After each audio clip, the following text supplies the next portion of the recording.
Every who down in Who Newville liked the holidays a ton. But where to get great prices on gifts, they had no idea. None. They searched and they searched for great gifts under $25. Gifts for spouses and friends and even their toddlers. When suddenly one who shouted, Walmart has what you want, knowing they have Lego, Tree Hut, and low prices to flaunt. So they enjoy the holiday season as who's often do. Cheering and shouting, Walmart has incredible gifts. Who knew? Find gifts they'll love under $25 at Walmart. Oh, Hilton stay, your beds are soft and cozy. No lumpy couch, no stiff futon, no shower line at crack of dawn. Oh, Hilton stay. When you want holiday comfort you can count on, it matters where you stay. Enjoy comfortable rooms and friendly service when you stay with Hilton instead. Save up to 25% this season when you book with Hilton. Hilton for the stay. Terms apply. This episode is presented by State Farm. Having insurance isn't the same as having State Farm. It's like needing the protection of an offensive guard on the football field, but getting an elementary school crossing guard. Sure, they're both guards, but you can only trust one to keep your quarterback safe when the game is on the line. So don't settle for just any insurance when there's State Farm.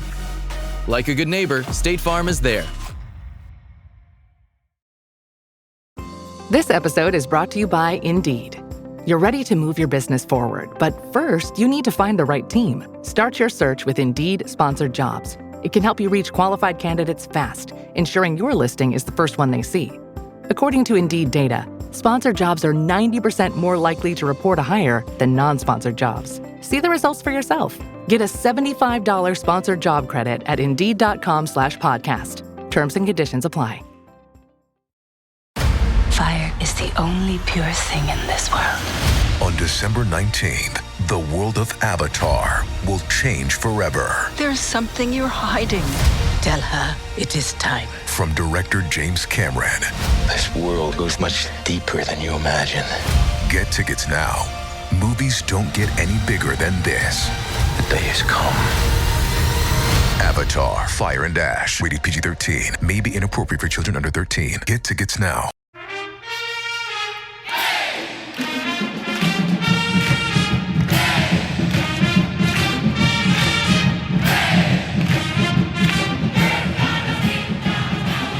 Hey there, Duke fans. Welcome to episode 779 of the DBR podcast, the Duke Basketball Roundup. I hope you all enjoyed 777 and 778. We got a lot of feedback from people who were like, that was a great Sunday morning. We spent, Donald, it was hour 45, close to 2 hours that we were working on those two podcasts, and it was a ton of fun. Just recapping the ACC championship and of course the victory over Michigan State. Yeah, it was more than 2 hours because the selection show, as we mentioned, was just starting when we wrapped up. We will talk about obviously the bowl game a little bit later. As we record on Wednesday, December 10th. Good thing Scott and I are not on here together because Michigan's going through some troubles right now on the football field. Yeah. Not a good time for the Michigan Wolverines football team. A very good time for the Michigan Wolverines basketball team. Basketball team's doing all right. Yeah, exactly. All right, so here's what we got for you folks. There is no Duke game this weekend. Blue Devils are on a little bit of an exam break. They deserve it after an impressive run of 3 victories in a row over 3 ranked teams, as Donald pointed out on our last podcast. That has something that's never, ever been done before by the Duke Blue Devils in the non-conference portion of the schedule. And because, it's been a little bit of, right around a month since the season began, we decided to bring back on our frequent friend. Actually, he's always our friend, our frequent guest, Jordan Brenner of the Underdogs podcast, a former writer and editor for ESPN, the magazine, and a bunch of other outlets. Jordan, how you doing, buddy? Good. Did you just refer to me as your monthly visitor? Because that's deeply concerning, Jason. I believe he said monthly friend. Okay. Like he's only friend. You're only a friend to us, apparently. That time you were like, hey, Jordan, are you available to come on our show? I think you're a friend full time. Thank you, Donald. This is why you're the better member of this crew. No disputes. I have no notes on that comment whatsoever. Here's what we're going to do, gentlemen. I have a series of questions. I will admit that I have sent them all to you in advance, so you guys already know about them, that we're going to ask, and we're each going to answer. And I'm very interested in hearing, this is a good point, a month into the season, 10 games into the season, of assessing where this Blue Devil team is, a team that currently leads the nation with a 4-0 record against quad one opponents. Guys, I'm going to start with something that's not on my list, but I just want to ask you, Jordan, did you think that we would get to this point in the season and Duke would still be undefeated? Did you think that the Blue Devils would look as good as they've looked so far? No, big picture. I think when I came on the first time, I was talking about I wasn't so concerned with results, especially early in the season. I was concerned about process and just wanting to see the team grow, get better, evolve. A lot of new faces, a lot of young players. I certainly, even if the team was playing really well, I didn't expect to be 10-0 just based on the quality of the schedule. So I think this is deeply and pleasantly surprising, and it's why I just want to sort of echo what I said at the time, which is take a second, especially now. Jason, you mentioned it's a perfect time with this exam break. Take a second as a fan to smell the roses a little bit. Like, enjoy this. It doesn't come around like this in most fan bases, in most sports. So to be able to have a team as good as Duke was last year and to be right back with a very different cast of characters playing as well as they are right now, we're going to get into nitpicking and all sorts of stuff coming up. But like, big picture, enjoy this. This is fun. Donald, where are you on this? Did you expect we'd be 10-0? I don't know that I expected it, but I won't say I'm surprised. The reason why I said it is, and Jason, we kind of talk about this every year. When I look at the schedule and you look at every game individually, I go, yeah, we can win this game. This is not a game that we're going to be, have the doors blown off of us. But over the course of the year, you kind of go, yes, we are probably going to pick up a couple of hits, every now and then. And you never know where they're going to come, but every game is obviously a game that we can win, and it's a game that could be our slip up. I thought, especially after hearing what Jon Scheyer had to say, seeing how the team even played during the preseason, it was almost like, I won't say that they were resigned to, yes, this is going to be a team that takes a couple losses because of the murderer's row schedule they had built up, but it was the picture was painted to not be surprised if we get to some of these close games and they go the opposite way. And sure enough, we've had some close games. That Florida game is the closest one, where it came down to the final possession.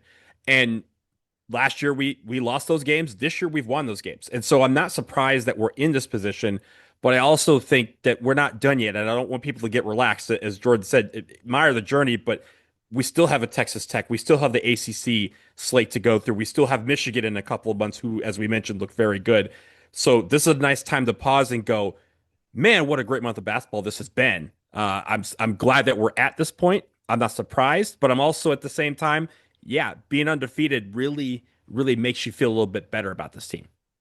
Yeah, I'll very quickly say I'll just go ahead and say I didn't expect that Duke would get to this point in the schedule and still be undefeated. If you're going to ask me which game they were going to lose, I could pick a couple candidates, but I don't know which one it would have been. But I would have expected them to lose at least one game, and I think there's a bit of luck.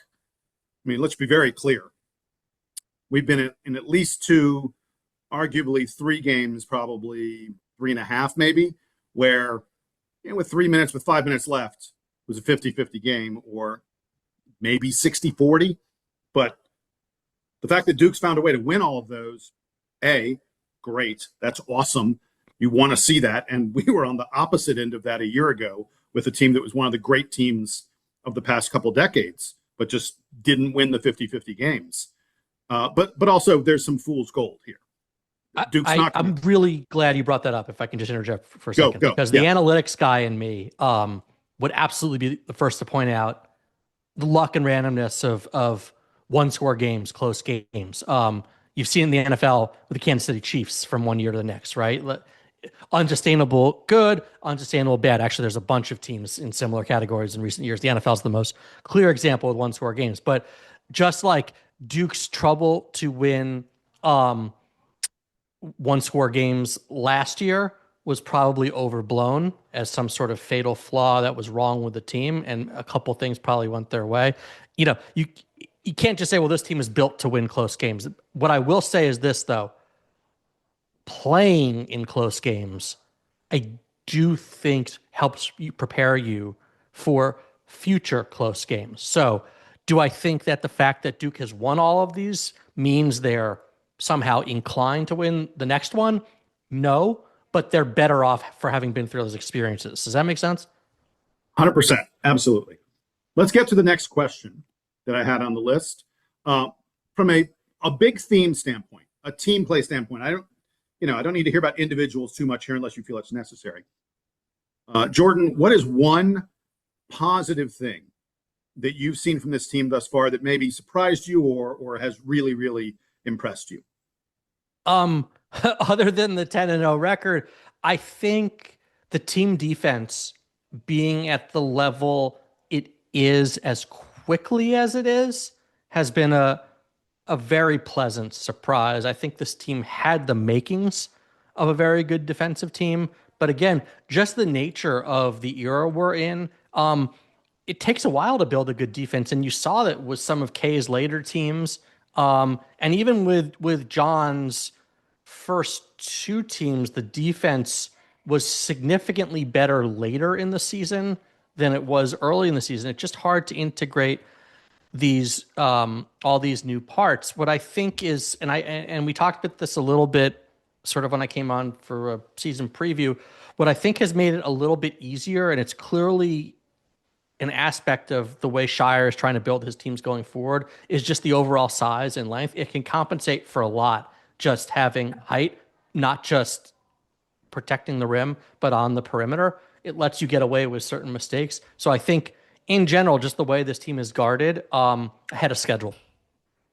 I'll go ahead and say that I had basically the same answer. I've been shocked at the degree to which Duke is playing super high level defense. Let me give you some numbers. They're number one in the country in effective field goal percentage defense. They have the second best 2-point percentage defense, the eighth best 3-point percentage defense. They're eighth in terms of they're doing it without fouling. They have the eighth best defensive free throw rate in the country.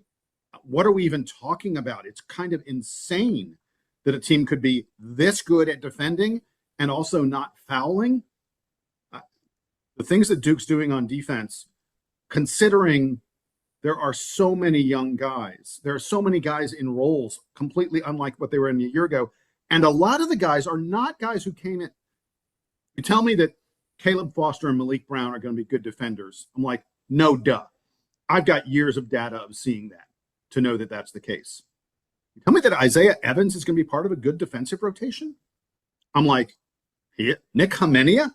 Really? Like, I had no idea that these things were going to develop the way they've developed for this team. Patrick Gongba, for that matter, is one of the, we saw Evan Miyakawa put out a chart today of like where individual players rank in various metrics according to what Evan Mia is doing. And Cameron Boozer and Axel Landeberg of Michigan are like at the far, far end of the best defensive and offensive players at the same time. And you're like, oh, wow, yeah. But it's kind of stunning. Patrick Gongba is like one of the 5 or like 7 best defensive players in the country.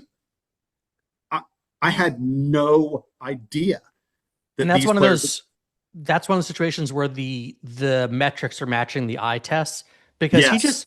he just looks. Part of this was obviously coming back from his injury and whatnot, but you can just see how much more athletic he looks this year than early last season. And so it has made him a better rim protector than I thought he would be. It's made him more switchable than I thought he would be. So no doubt we'll get into Gongba more on some of your later questions because I got a lot to say there, but no doubt, good way to hit on a really key piece of that defense. Donald, your turn. What's the thing that has, I guess, surprised you in a positive way so far?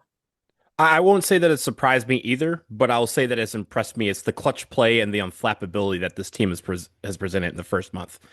Going all the way back to that game in in Knoxville, that preseason game where we're down at halftime, and they, we afterwards, obviously, we see the video of Cam Boozer in the locker room hyping up the team and everybody just riling themselves up, saying, "Hey, we're going to come back and win this game," and they were treating it as a regular season game. And the unflappability that this team has shown down the stretch in some of these games has been part, again, part the learned experiences from the five guys who are in this rotation who returned from last year, and part some of the just unwillingness to lose. They just, like, you have a Cam Boozer who's like, "Give me the ball." You have, Isaiah Evans who says, "Give me a chance." You have Pat Gongba saying, "I'll make a defensive play." And we have, in this clutch play, we have seen it in different ways, right? We've seen passes for 3-pointers. We've seen guys win it at the free throw line. We've seen blocks. We've seen deflections. We've seen steals. We've seen, just all out, just tough, tenacious play.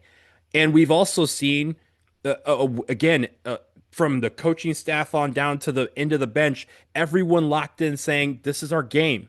Like, we don't have to worry.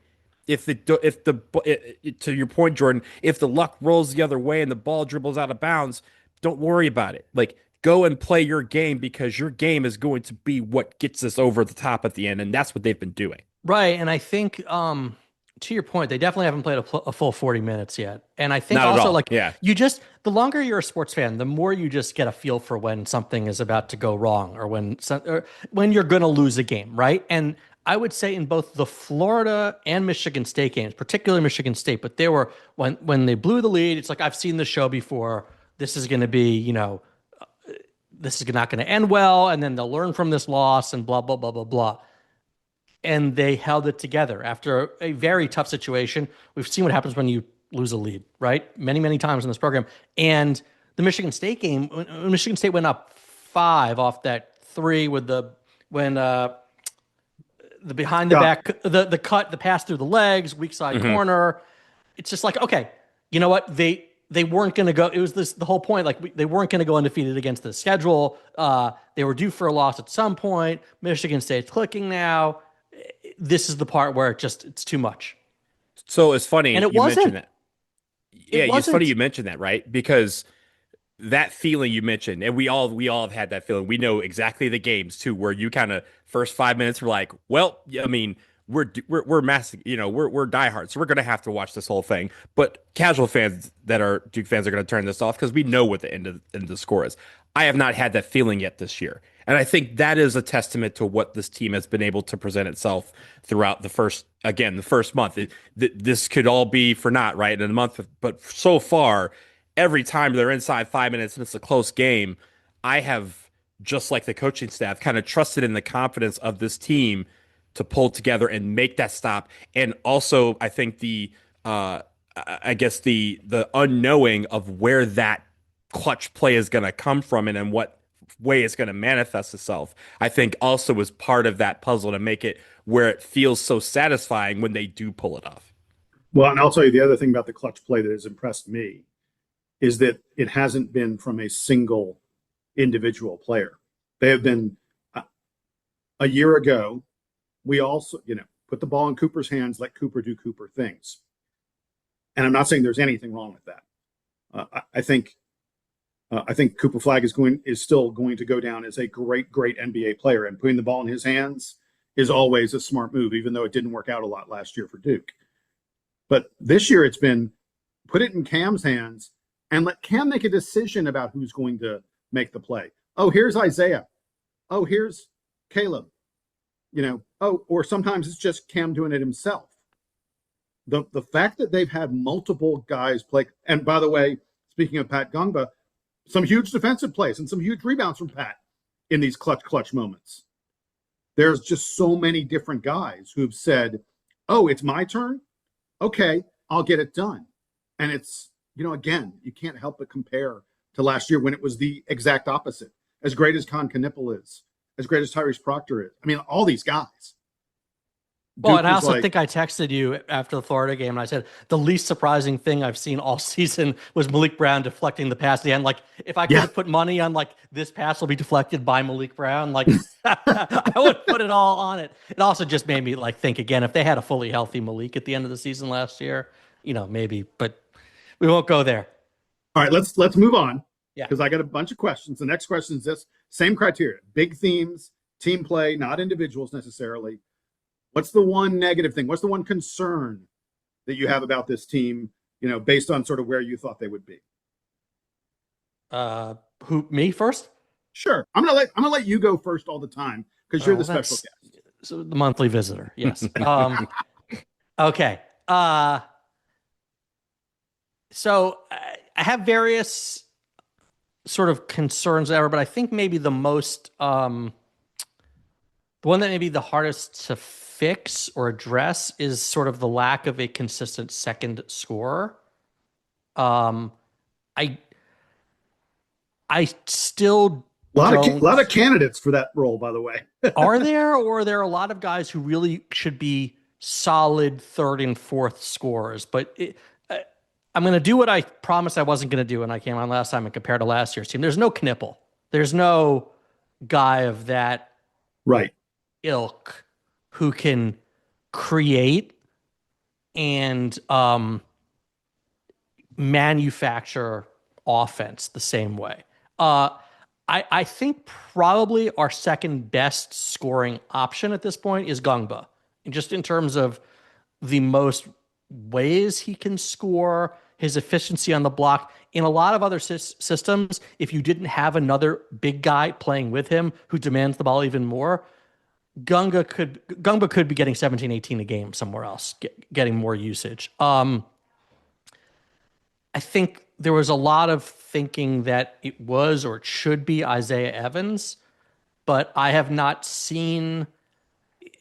Is there more to his offensive game than last year? Yeah, but not enough to be that consistent second option, especially someone who can create for himself. He can. Look, we know he can shoot from three. He's not shooting well so far this year in a variety of ways, and the shot selection still leaves a lot to be desired. He's shown he can attack a closeout and get to the basket, and obviously can elevate around the rim, but his ability to handle on a ball screen, to get 2 feet in the paint and pull up, shoot a floater, kick, he doesn't have that in his game yet. There's a long way to go for him, and so I just don't see him as that end of game, we need baskets guy. You run a play for him, you do what you did with Boozer at the end of the Florida game, and you get him an open jumper, yeah, he can totally knock it down. That's different than the skill set I'm talking about. Donald, what about you? For me, so far, there has been some games where we've had some rough shooting nights. And we talked about how shooting was going to be a real big key for this offense, especially from beyond the arc. And we've had some games that while we've had the volume, the percentages haven't matched the output that we would probably want to make it as efficient as possible on offense.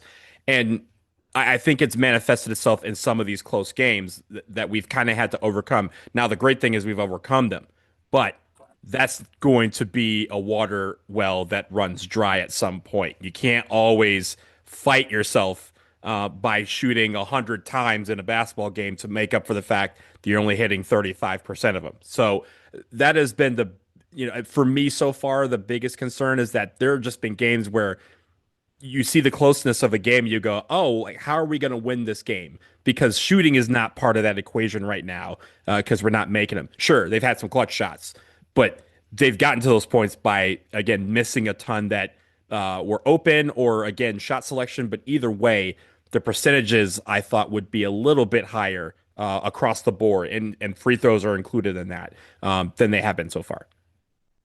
I hate that this is happening. It seems very, very boring. But when I was writing down my answers to these questions, the thing that has me the most concerned is the secondary scorer.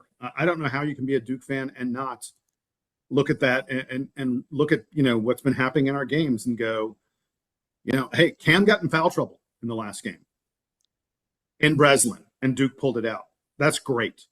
And I love what we saw, especially from Caleb Foster in those moments.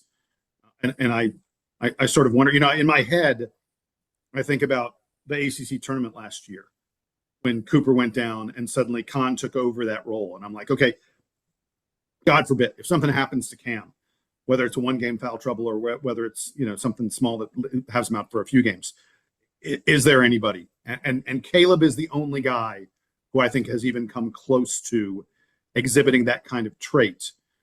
Jordan, I hear you that Patrick Gongba may be the guy who could be the 18 to 20 point per game scorer if we had to count on him in that kind of way. But in terms of creating, I think Caleb is the only other guy to me that has a shot at that. They don't have a dribble drive creator. I've been dying for it to be Caleb Foster. He has sort of done it in spurts, but there's too many bad habits. He turns his back a lot when he gets around the rim. He's finishing from weird angles. So every now and then he'll have a beautiful looking floater, or he's got to explode a little more to the hoop. Draw contact. We can get into that a little bit more later, but I think Foster's been better, and I think he takes a lot of unfair criticism, and his defense has been spectacular. And he's also, by the way, seeing the floor much better, particularly those skip passes for threes, seeing the other side of the floor, really good. Like, I'm very pleased overall with what Caleb Foster is doing. I think the other thing that somewhat mitigates this is the system that Jon has put in.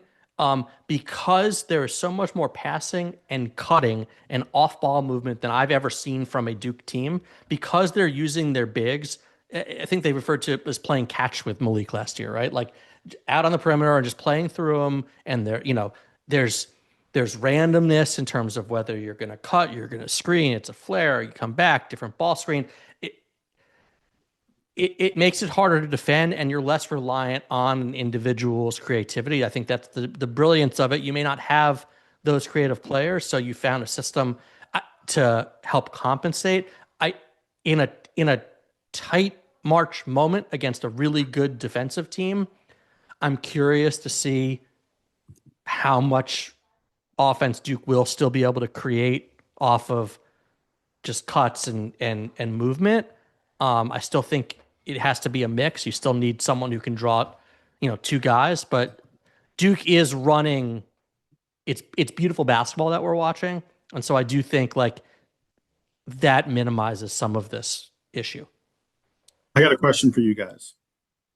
So if I tell you that Cameron Boozer is taking almost 32% of Duke's shots when he's in the game, who do you think was the last Blue Devil to shoot that much when he's in a contest? Shoot how many per game? 32. No. It's when he's in the game, he takes 32% of the shots by the team.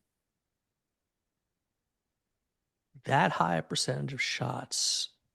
Redick, I was going to say. It's RJ Barrett, but yeah. Really? Yeah. See, my thought was with just because of Zion. That RJ was up at 33%. All right. The guys who've been in that mid 30s kind of range, JJ Redick was close to 35%. Yeah. Jalil Okafor was up there. That's impressive. I was trying to think of a team that didn't have a third guy who would the number one would be so high. That's interesting. Yeah. So it just to me amplifies a little bit of the I think the concern that you have to have about what this team does. If we can count on Cam all season long to do this, and what we do if we for some reason can't count on Cam at some point. So anyway, all right, I want to move on to my next question. We're getting to the players now. All right. Even though I feel like we've been talking about players a lot. Give me the guy, Jordan, who's really surprised you with some aspect of their gameplay. Who's the guy who you're like, I didn't know he had that in his bag?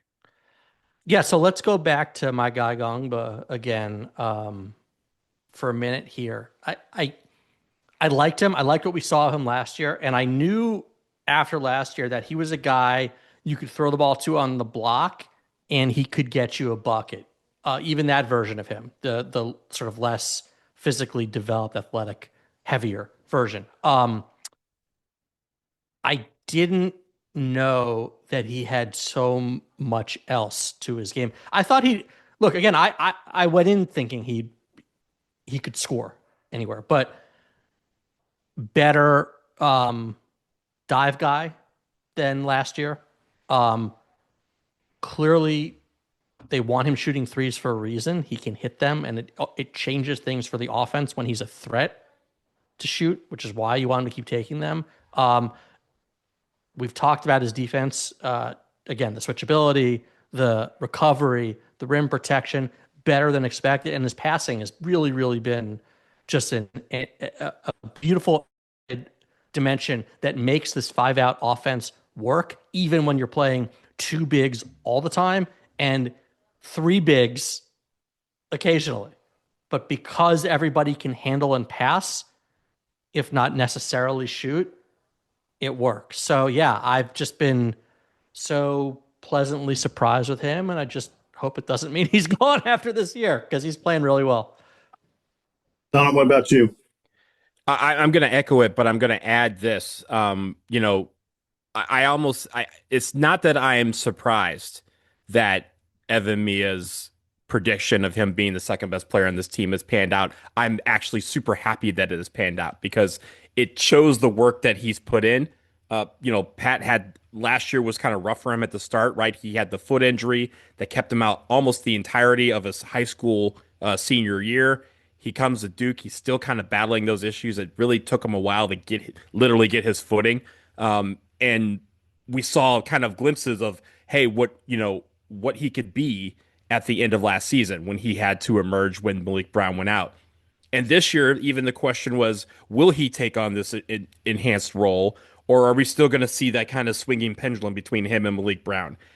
Not only has he emerged and become this incredible threat on offense and defense, he's almost made it where Malik Brown is more efficient when he's in the game because he's doing the same 75 deflections that he gets a game, but he's getting it in 12, 13, 14 minutes sometimes a game as opposed to 20 to 25, right? They're not fully splitting, Pat is getting the majority of the minutes. So when Malik comes in, it almost seems that he's more efficient because he's doing the same things that he normally does in a shorter period of time, in a shorter burst. I also like the fact that he has been able to adapt so well to playing alongside Cam Boozer. That's not always a easy thing to do for an established big man who is moving into a starter's role, to kind of defer to another big man, but also be able to play off of him. You've seen a lot of passes from Cam go his way, as opposed to going out to one of the wings or one of the guards. So I like what I'm seeing from him. I like the confidence that he's gaining every single game. And it's almost like he has the freshman sponge's mind, but he has the sophomore's body to put it all together. And so everything's coming to him a lot quicker. And even when he has make mistakes, he's quick to dismiss those and focus on the next play.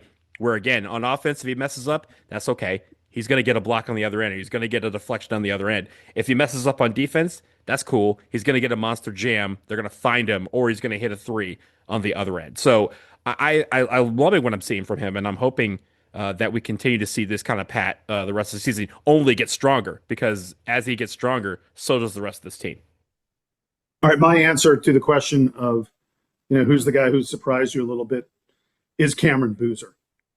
I expected Cam to be very, very good. I expected him to be our best player. I expected him to be, contending for All-American. I didn't expect him to be able to go inside out the way he does. I didn't expect him to be the passer and creator that he is. I didn't expect his defense, his switchability, his ability to avoid foul trouble. I know I'm saying it right after the Michigan State game, but I didn't expect these things to be as advanced as they have been. Let's be clear. 23 points per game, 10 rebounds per game, almost 4 assists per game, while hitting 38% of your three-pointers from a power forward who also protects the rim a little bit and is like an immovable force on defense. I don't know, like Zion Cooper. I'm not sure there's been a better freshman. Anthony Davis, I guess. although Davis wasn't nearly. I mean, I don't know. He's having one of the 5 best seasons ever by a freshman in college basketball. Is that hyperbole? Am I wrong about that? I think he may be having one of the 5 best seasons. And it's amazing because you look at him and he doesn't blow you. It doesn't blow you away, right? He's not. Yeah. His athleticism leaves so much to be desired, and you think about him as a pro or whatnot, and then there's times where it's like, oh, I just wish he could just elevate, and then he's doing this anyway. It's remarkable. I think for me the thing that's surprising about it is not because we kind of predicted all this. We didn't think he would lead the team in all 5 statistical categories like Cooper Flagg, but he's close, right? I think it's just probably blocks and maybe steals that he's kind of in the running for with somebody else. But I think the one thing that is surprising is that this time last year, Cooper Flagg was viewed as one of the top 5, 6, maybe 7 players in the country. This year, Cameron Boozer is listed as the best player in the country by most players. It's either him or Orlando, Orlando, right? Like, yeah. Oh, like there are plenty of analysts, whatever, but college basketball experts who are like, the player of the year race is already over. They are already over. Which is a ridiculous thing to say, by the way. Yeah. And but it's not wrong. Of course it's wrong. There's 30 games left to play. I mean, come on. Yeah, we got a whole season left. But I think we already knew, and I thought that the rest of the nation would take a little bit to come, because you still had Braden Smith coming back. You still had all these other guys that they kind of like. Was Cameron Boozer even first team All-American? I think he was second team All-American, right? Like, so they still had. You mean preseason? Yeah. Preseason, yeah. There's still these guys that they had ahead of them. I didn't think it would take this quickly for all of that to be dismissed. And they're like, yep, we were wrong. Cameron Boozer is the man. All right, so let me ask you this question then. You can win one game, however you want to frame it. Rest of this season, if you could have last year's Cooper Flagg or this year's Cameron Boozer, who'd you take? Wow. You mean for this team? Yeah, fit it on this, however you want to parse it. But yes. Yeah, you know what? Do it for this team as opposed to like starting a team from scratch. Yeah. I mean, I think the fit is perfect right now with Cam Boozer. I say that with no diss to Cooper Flagg. I'd take both if we're waving a magic wand. If we're waving a magic wand, my magic wand's got enough for 2 wishes, right? But no, I think I think Cam Boozer is the perfect fit for this team.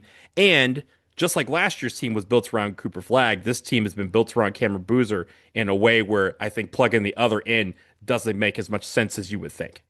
Jay? I think Cam is the better offensive player. I think Cooper is the better defensive and sort of intangibles kind of player.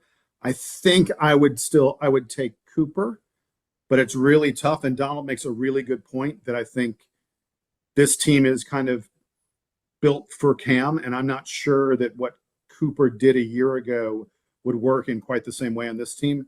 Although I'll say this, the length, the defense that this team already has. And look, again, Cam's a hell of a defender, but Cooper's like next level. Mm-hmm. So I don't know. It's a really, really tough question. But my point is, from a statistical standpoint and from the eye test and from like getting it done when you need to get it done, what Cam's doing is it's unbelievable. It shocked me that he's been this good this quickly. All right, I hate to do it. I hate to even ask it, but we've talked about the guy who surprised us. Disappointed. What's the word should I use? The player that you had maybe thought would do a little bit more than what they've done thus far. Jordan, who you got? I don't think there's one easy answer for this. I talked a little bit about Isaiah Evans in sort of the search for a second scorer. I think let me frame it as this: like it's not a surprise question. It's more of like I think he needs to be doing some of those other things that I mentioned aren't there yet, as much for him and his development as for the team. I do agree with you. They're getting more out of him on defense than I think we saw last year. And then maybe was expected. Offensively, he's still got to develop his feel for the game, his ball handling, his ability to create different kinds of shots. So from that perspective, I guess I could say Evans. And then I think we should get into this a little bit later because the three other freshmen, I'm going to lump them together: Caden Boozer, Nick Mania, Dame Sarr. Again, this isn't a surprise issue. What I want to say is they're not where they're going to be. And it's kind of refreshing in that way that we've seen some freshmen at Duke who are just so ready-made and come in and they, from day one, they're so good that we got to remind ourselves like, oh yeah, freshmen develop and they develop over the course of a season. And by the way, Knipple did that last year. And by the way, McCain did it the year before. And by the way, Proctor did the year before that. So Duke's, even in the Scheyer years, has a track record of these freshmen improving over the course of the season. So I think it's just more to say that the three of those guys aren't there yet. For Duke to hit its ceiling, they're going to have to get there, but there's no reason to believe that they can't. So I'm just going to go ahead and say, I'll pick one of them. I don't know how anyone could have expected less out of what I'm phrasing this poorly. Dame Sarr has been less than I think any Duke fan expected to be. He is a difference maker on defense. There's no question about that. But he's practically invisible on offense. And I thought a guy coming over from Syria, the Italian A-League, a guy who had been a contributor. Barcelona. He came from Barcelona. Barcelona. Right. Sorry. He's Italian, but he came from Barcelona. Thank you for correcting me, Donald.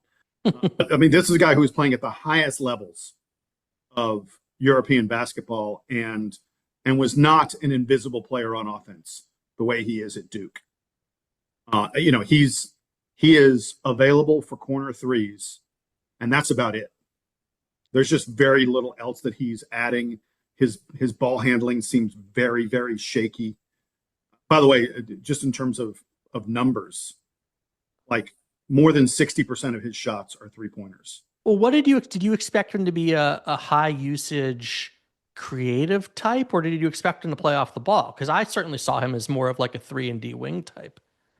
I expected him to be able to get to the basket more efficiently and better than he has. I mean, look, this is a guy who's blown multiple wide open layups and dunks in games. I don't know if that's concentration or just he is showing incredible athleticism and and physical gifts, and not showing a lot of basketball skills. He can shoot when he's left open, but that's really about it. His dribbling is really, really shaky. I don't mind. So I'm a little more optimistic, I think, about where this is going. I like his shot.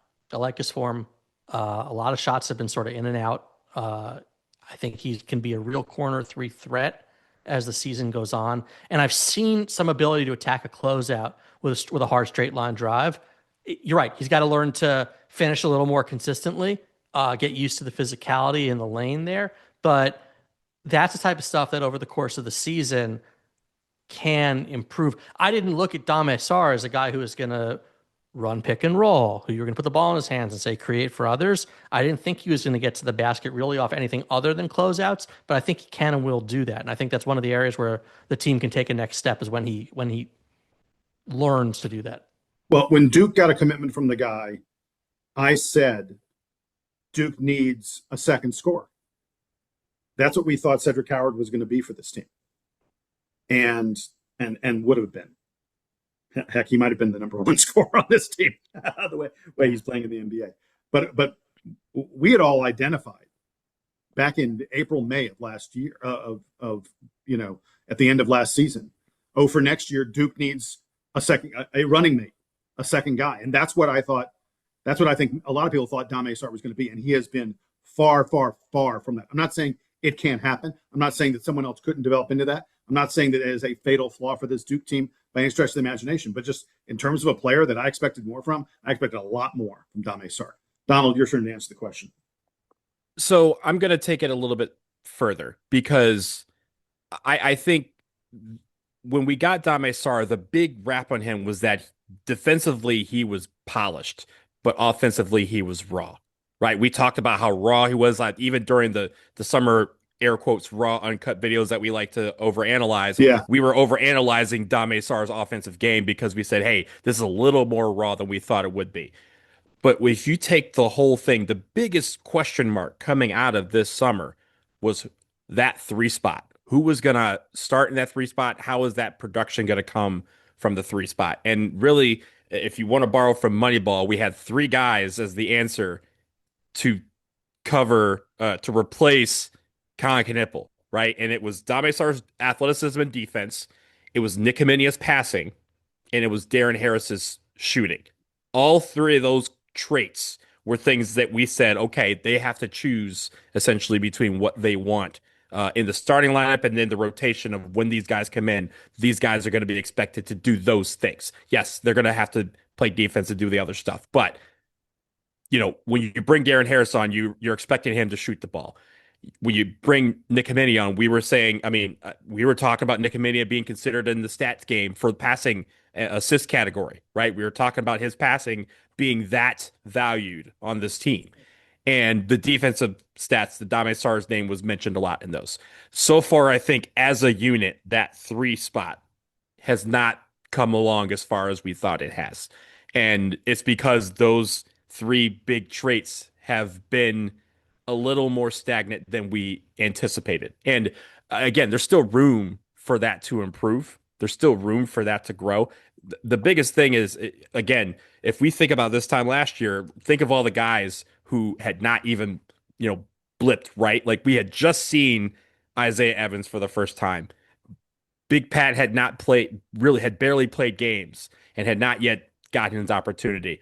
So we still have room for these guys to grow into it. But as the ACC season comes on, I think that is going to be a huge X factor for this team is the production from that spot, because I think other teams are going to hone in on Dame Sarr, on Nick Aminia, and on Darren Harris when they're in the game to try and bring them and make them kind of more of a focal point and kind of take the ball away from some of the other guys who they know could kill them.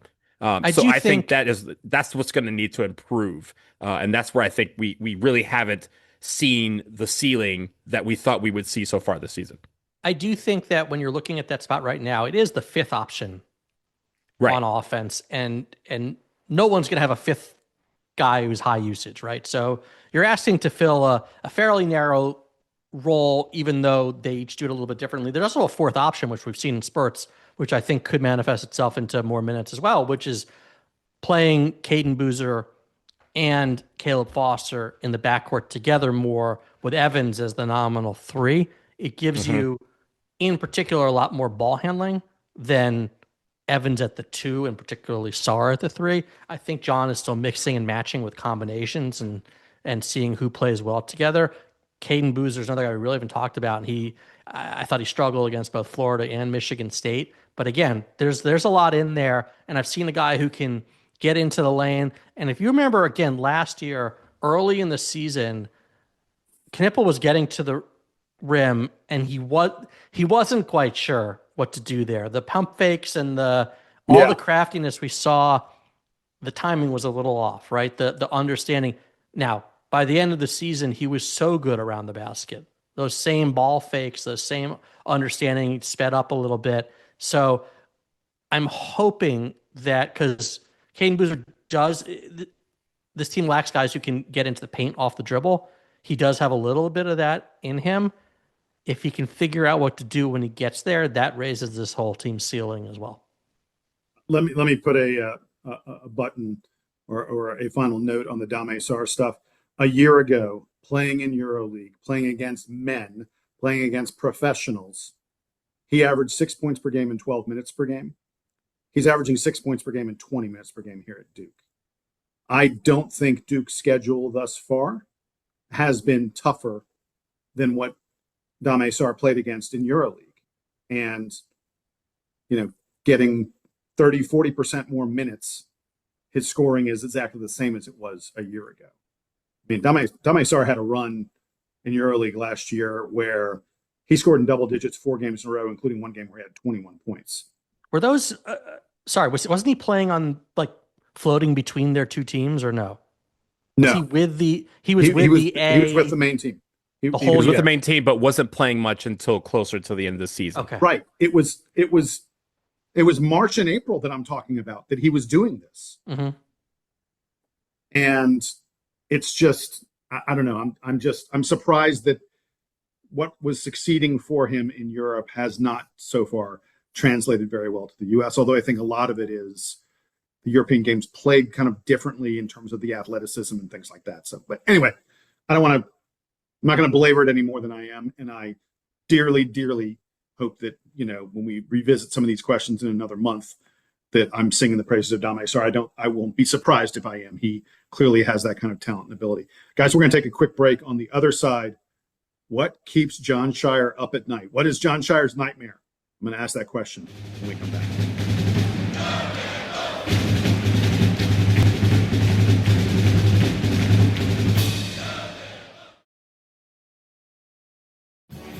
Hey, the holidays are almost here, and if you have names still on your list, don't panic. Uncommon Goods makes holiday shopping stress-free and joyful.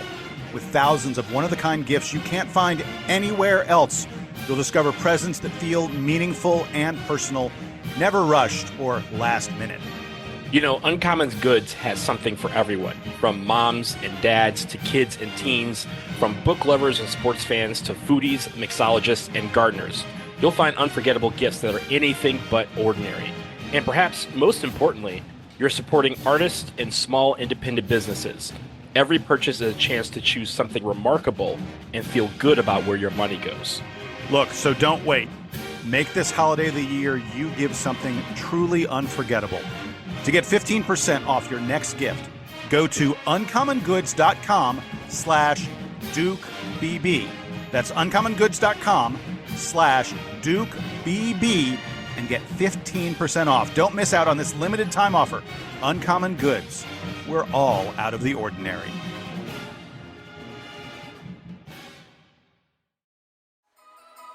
When the holidays start to feel a bit repetitive, reach for a Sprite Winter Spiced Cranberry and put your twist on tradition. A bold cranberry and winter spice flavor fusion, Sprite Winter Spiced Cranberry is a refreshing way to shake things up this sipping season. And only for a limited time. Sprite, obey your thirst. We're only a few weeks in, and the season is already wild. Stars are going off, freshmen are making noise, and the action doesn't stop. DraftKings Sportsbook, an official sports betting partner of the NBA, is where you can get in on all of it for pro and college basketball. Yeah, and don't forget the holiday tournaments and the Emirates NBA Cup.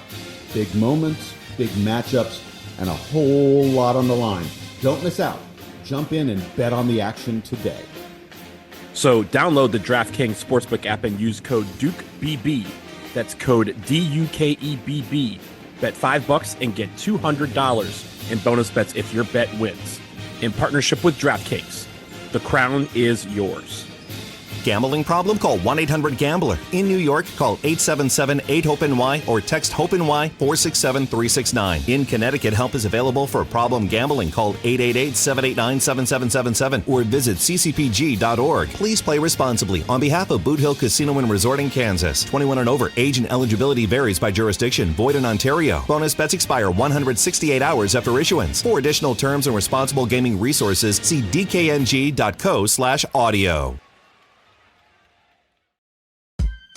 This episode is brought to you by NBA on Prime.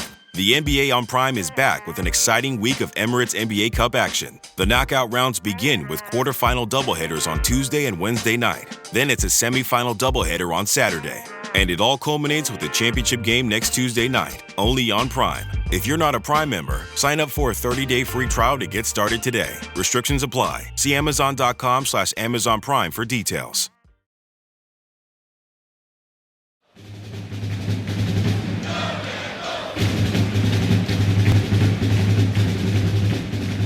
All right, gentlemen, we're back from the break. Jason and Donald, DBR Podcast. We're joined by Jordan Brenner. Jordan, what does Jon Scheyer worry about? What do you think when Jon Scheyer is laying in bed at night staring at that damn ceiling, thinking about the future of this team, what's running through his mind? He's just hoping he doesn't get a text message from me, and then he's happy. I mean, right, Donald, really, what's your answer? No. Really, wouldn't that be everyone's fear now as you're thinking about? Well, it certainly keeps you up at night, Jason. Oh man, oh no, Brenner's going to bother Jordan's me again. Texting me again.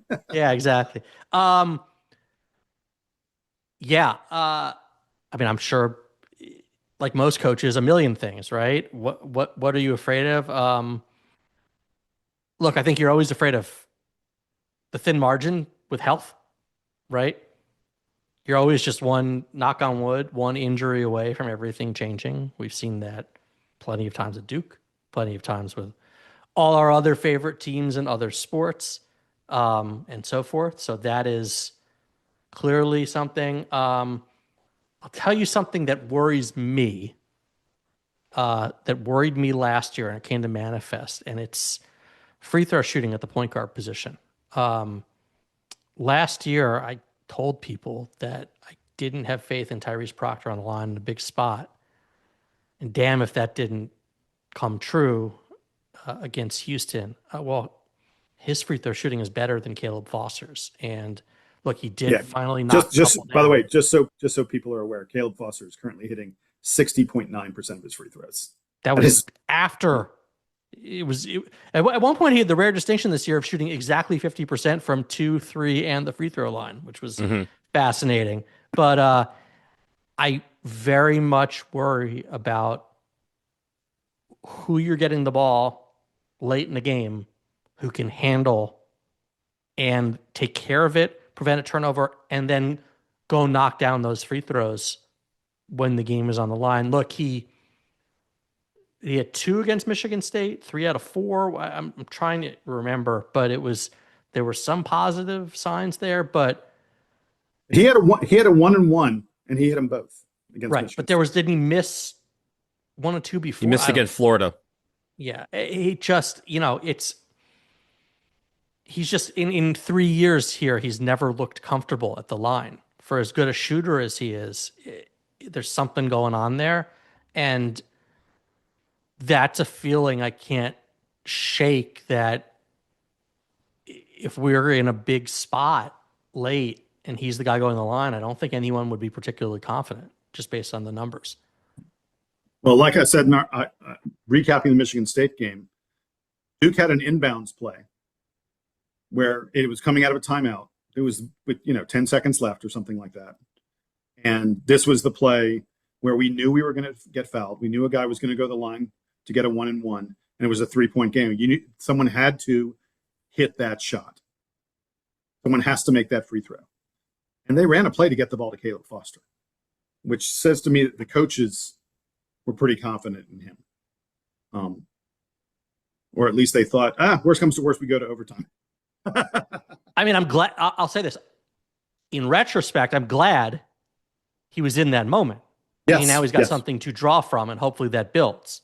But I can't say that I was confident at that moment. All right, Donald, your answer. What's giving Jon Scheyer nightmares? I mean, just to piggyback on the free throw part, you mentioned that play where they ran the play to kind of designed to get the ball to Caleb Foster. I think why people were probably yelling at their TVs is because Isaiah Evans was also in the game, who's shooting 87.5% from the line. And you'd probably want to, you're probably thinking, get the ball to him because he had already made 2 clutch free throws at that moment. But I think overall, it's free throws and it's slow starts, because free throws down the stretch, again, those should be gimme points, right? If we're having the lead, you don't want to let a team back into it. And I think people still kind of have PTSD from some of the shooting woes we had down the stretch last year. But the slow starts, I think, are one thing that's kind of carried over from last year. This year, so far, we've been able to overcome them. But there's going to be a point where that luck runs out, where you start out down, 10 points, and you're not able to really get back into the game. You have to spend too much energy fighting back, clawing back to take the lead or get close. And we've seen that, right? We've seen Duke teams they spend all that energy, they get back, and you go, wow, they had a miraculous effort to really get back to tie this game. We have a chance to win it, and they've run out of gas because they spent so much energy. In these tournament games down the stretch, in these ACC games on the road, you don't want to give the other team momentum in their own gym. You don't want to give the other team a chance to believe that they can take out the quote unquote vaunted Blue Devils. To do that, you have to, it doesn't have to be a great start, but you got to match the intensity. You got to match the urgency that other teams will bring to us every single game. That is something that I can say about any Duke team, but especially this one here. As we continue on with the schedule, there are going to be more teams, especially as we get into the ACC season. That Michigan game that's here in a couple of months, they are not going to sit there and say, okay, Duke, let's see what you got. Let's throw a couple of punches to get warmed up. No, they're coming with haymakers, and we need to be able to match that with haymakers of our own. All right, I'm going to go ahead and say that I think Jon Scheyer lies awake in bed wondering to himself if this team has good shot selection and if they're taking too many three-pointers. Virtually every bad half that Duke has had this season has been a half where they took too many damn three-pointers. Look, I love the three. I'm not sure if you know this, but it's worth an extra point more than a two-point shot. 50% more points you get. Say more. What's that? Explain that more. It's really hard to understand. I know. Folks are going to have trouble wrapping their head around that. Yeah. Three-pointers are worth a lot. The efficiency experts out there will tell you taking threes is a good thing. I'm not arguing with any of that. Do you think he's concerned about the number or the quality? Yes. Okay, because I'm willing to bet a large sum of money that he wouldn't care if they took 90% threes if they were all open looks, quality shots off a catch. I would 100% agree with that. Okay. I would have no trouble with that at all. This Duke team falls into the trap of taking the first available three, which is not always the best available three, way, way too often in games. This Duke team, by the way, there's never been a Duke. Now we're only 10 games in. One game can throw stats around. I know things are crazy. There are exactly 0 Duke teams in history, none, that have taken 45% of their shots from three-point range. This Duke team's taking 47.5% of their shots from three. We are closer to taking half of our shots from three than any Duke team in history. We are several points. Last year took like 44% from three. But this is where the game's going at all levels, absolutely. Right? So yes, Duke's like 45th nationally, I think, or something like that in percentage of shots from three. But again, I don't think the number is troubling. And, I agree. I agree with you. There's two guys who take a couple ill-advised threes, and it's Cam Boozer and Isaiah Evans. And I've seen John. From TV, it's hard to tell what he's saying, but there are a couple where Boozer shot it off the dribble or super early in the clock, and they're better threes he can get. But the ones Jimenez is taking from the corner, the ones Dame Sarr is taking from the corner, those are good shots. And if anything, I would like to see Caleb Foster shoot the ball more. I think he's very tentative and passive with his shooting and attacking early in games. He seems to have been willing to go to the rim, but he's trying to set everybody up early. But I'm okay with the rest of it. I really am. My point is, again, it's not so much the number as it is. I think that they are rushing, they're taking threes more quickly than they need to, and they're not taking the best three available to them. And I've just seen consistently when this team has a difficult half, when they have a half where you're like, that didn't go very well, it's almost always a half where you look at the stats and you go, oh, wow, they were 3 of 19, or something like that from three in that half. To me, that's what I think from a coaching standpoint. A coach might go, we are settling way too much on offense, and it hurts when we do. Guys, let's move on to the next question. From a strategic standpoint, what do you think Scheyer and the coaching staff have done just really great? So, what is the thing that you're like, man, that is a genius move that they pulled off? What you got, Jordan? I mean, all of it. They're really good. But I think that the two things, look, the quickness with which they've taught their defense so I'm just going to recap other things I've said, right? I think the way they run their offense is absolutely beautiful. And again, as well run and orchestrated an offense that we've ever seen from Duke. Like they are playing beautiful basketball. And I think the last piece of it, I'll just say, is the recruiting is targeted. It's not just get the best player. You can tell that you can tell what the vision for some of these players are, and you can tell the vision for how they fit. And I think that's a really, really sort of overlooked aspect of what they're doing. But I think it should be appreciated. Long. You're like not allowed to be on this Duke team unless you're Long. Donald. Let me just sum up what this coaching staff has done that has impressed me so far this year. Go back to that Final Four game. After the game was over, there's a lot of things being said about, what happened. How do we lose that game? One of the things, and I'm not saying it's the only thing, but one of the things that was being thrown out there was that Jon Scheyer was outcoached. And whether you believe that or not, this coaching staff has basically taken it upon themselves so far this year to say they will never be outcoached. They have done brilliantly in halftime adjustments. The scripting of the first play of the game when they get the ball, how that's going to work, letting them run free for most of the first half, but then when they need to, pushing the buttons that they need to push to get these guys going. At halftime, again, how many times have we seen, Cam have a slow first half, or just the team overall have a slow first half, a particular guy's not rebounding, and then they come out in the second half, you're like, it's like night and day. They have gone in there, and this coaching staff, through practices, through the preseason, and through these games, have decided that they want this team to be the hardest working team out there, and they said, we will match that intensity. We will be the hardest working coaching staff. You see how many times do you see the ball being dribbled up the floor? Caleb Foster, Caden Boozer, or Cam Boozer, looking back to see what they want to call, and they got 5 coaches up off the floor, off the bench, telling guys what to do, coaching guys, telling them where to be, turning around and talking to the bench about what they're seeing. Players, when they get to the sideline, telling the coaches what they're seeing on the floor so that they can figure out how to respond in kind.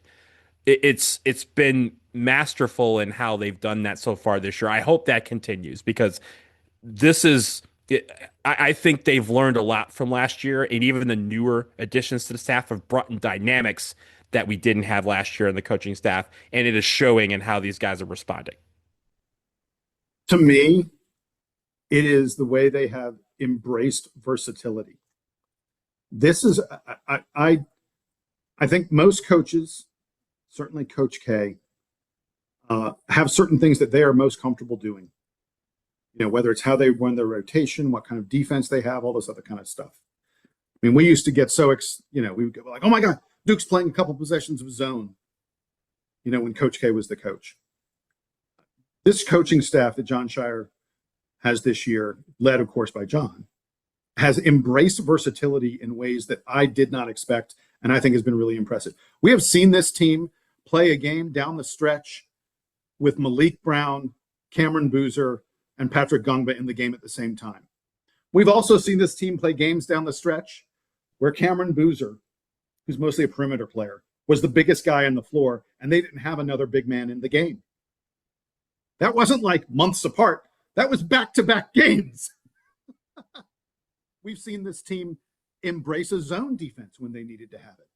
We've seen this team have Nick Homenia go from a small role to a huge. Nick Homenia led the team in minutes played last game.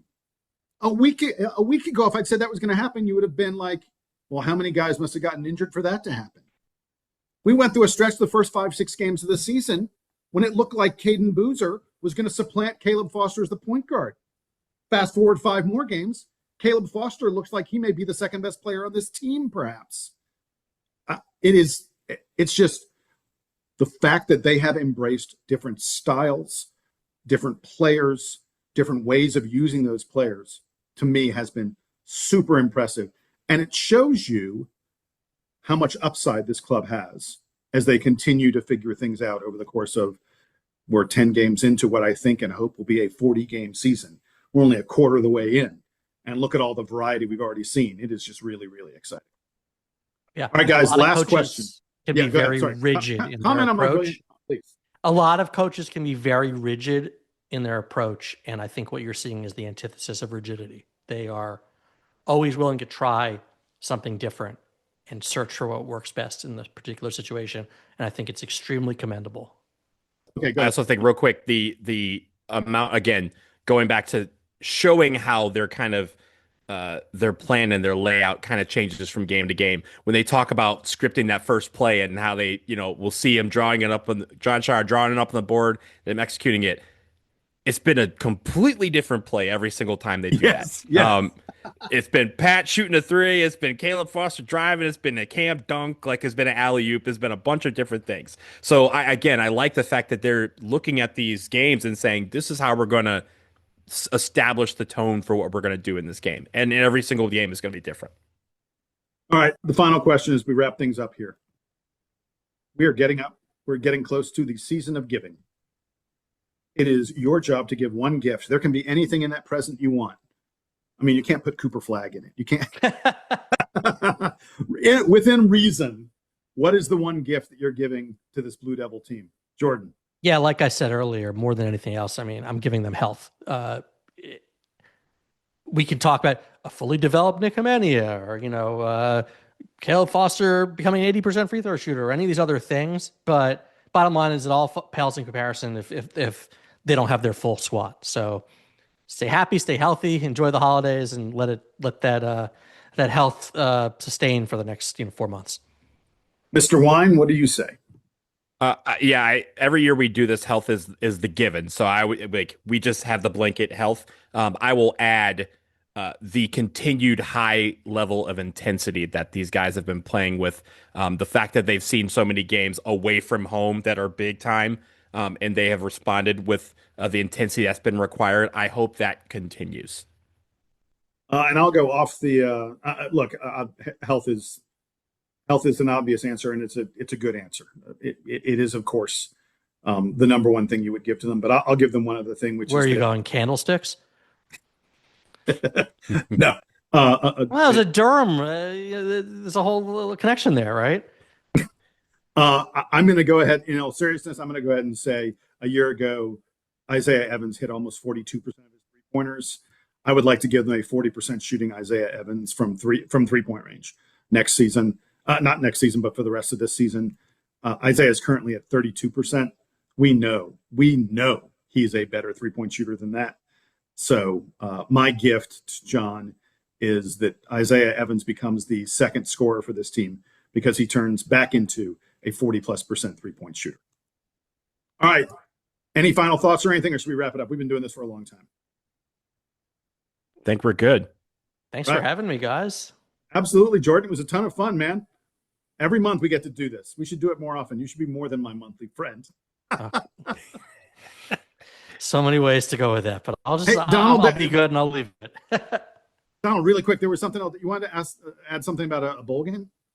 Yeah, so I just wanted to note, because we recorded just before all the bowl stuff happened. If you're listening to this now, you know by now that Duke unfortunately did not make the playoff, as we suspected would happen. That they were scared of the Duke Blue Devils and decided to go in a Duke's direction, which is fine. We're all kidding aside. That's cool. We will be playing in the Sun Bowl. We will be playing against the Arizona State Sun Devils. If you're thinking, I've heard this before. We've only played Arizona State one other time in the history of football, and it was in the 2014 Sun Bowl, which was won by Arizona State there. Now, do I think by winning the ACC champion, yes, I said the ACC football champion, Duke Blue Devils, that we should probably have earned maybe a better trip to a better bowl?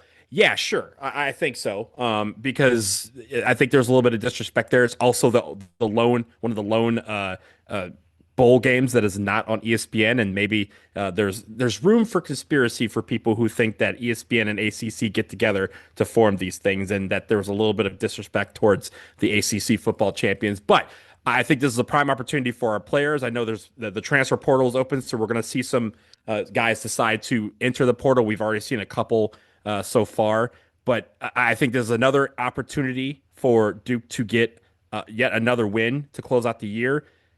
It's funny as we speak. Again, I talked about the Michigan situation that's unfolding right now. The early candidates at the very bottom of any list so far that's been put out, Manny Diaz is there, which I hate because that just would make my world go upside down. But it also is a testament to what this team has accomplished this year.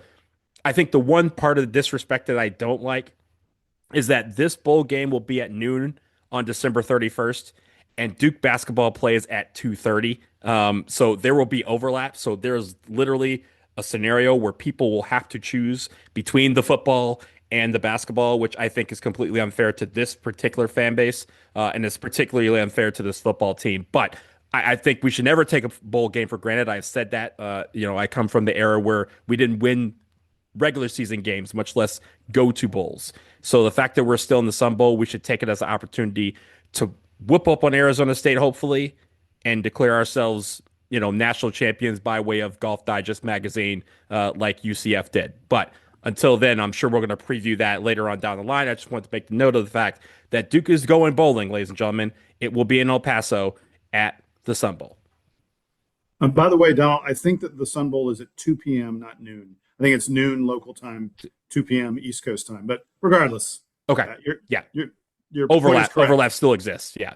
Yes, the overlaps will exist, and this is what DVRs were made for. All right, with that, we're going to wrap things up here on the latest edition of the Duke Basketball Roundup. Our thanks again to our buddy Jordan Brenner of the Underdogs podcast, and for Donald Wine, I'm Jason Evans. We'll be back in your feed over the weekend. Haven't decided what we're going to talk about yet. We'll figure it out. Until then, here's the Duke Band playing us out and taking us.